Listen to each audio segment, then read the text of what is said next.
we come to you today asking for your guidance, wisdom, and support as we begin this program. Thank you for every seat that has been filled here and for each mind and heart that feels the presence of this hall. Our TESDA Director General, Attorney Danilo P. Cruz. Sir, I'm honored. Also, our TESDA Deputy Director General for TESD Operations, Deputy Director General Anisito Jan D. Bertis III.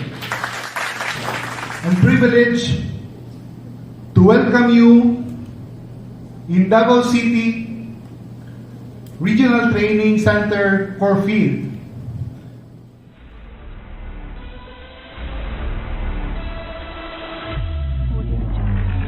The Regional Training Center, Korea, Philippines Vocational Training Center, Davao. The region has a total of 3,140 TVET trainers and 548 accredited assessors. From January to November of calendar year 2022, TESDA 11 has trained around 38,000 beneficiaries in various sectors.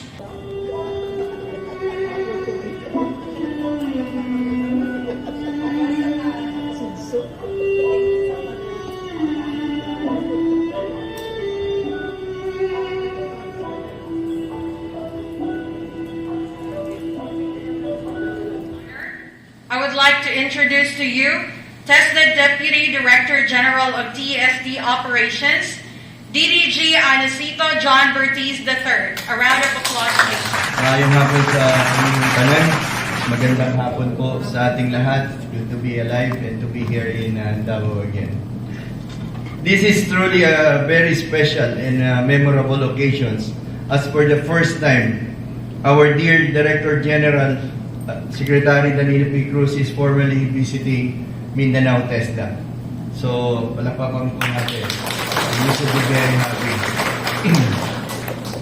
I think it is also fitting that he sees and inspects first one of TESDA's oldest and most prominent training institutions in this part of the Philippine archipelago, the Regional Training Center, Korea, Philippines Vocational Training Center, Davao. TESDA and the Philippine Technical Vocation Education and Training sector have been working tirelessly in the last few years, even as the COVID pandemic caused global disruptions. As we move forward now to support the country's economic recovery in the short term and to meet the head-on the challenges of the fourth industrial revolutions in the longer term. These institutions, the RTC-KorPhil Davao, and as a matter of fact, all of the other TESDA institutions must be ready and capable to reskill and upskills our human resources. This is the very essence of what our President meant when he mentioned that what should be taught in our schools and training center must sharpen the theoretical aptitude of our citizens and impart to them relevant vocational skills. To introduce to us our Director General, I would like to call again our Acting Regional Director of TESDA 11, Director Remias G. Timon. Attorney Danilo Pakingan Cruz is TESDA's 13th Director General.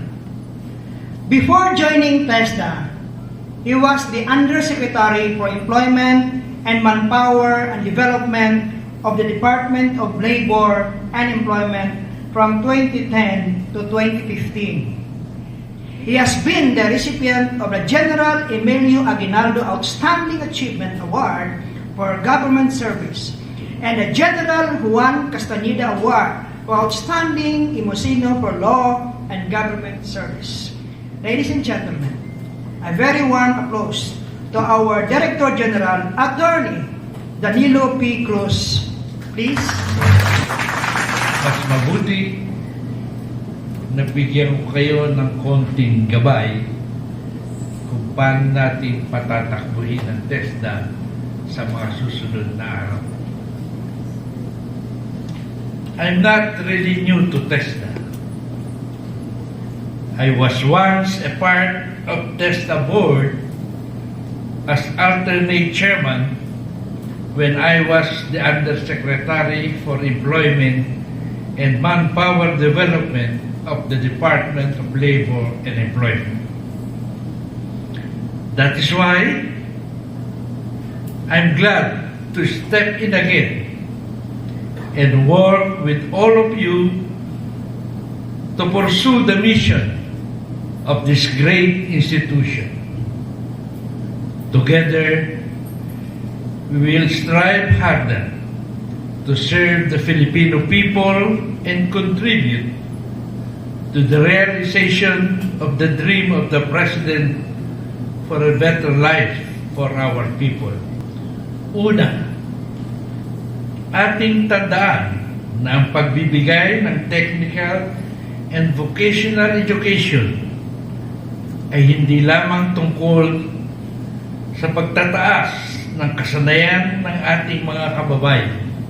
It is about improving the economic and social standing of the Filipino workforce. Sa makatuwid sa ating training programs ay hindi lamang dapat maging tulay sa mga job openings.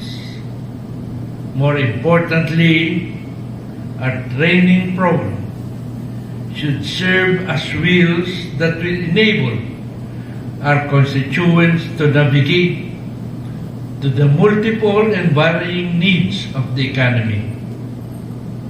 In this regard, our program should not only adapt quickly to the ever-changing and evolving demands of industry, but they should also produce workers with multiple skills and competencies who can easily shift from one occupation to another, from one industry to another, and from one work environment to another. Dahil sa ganito lamang paraan, nating tunay na maiahon sa kahirapan ang ating kababayang manggagawa.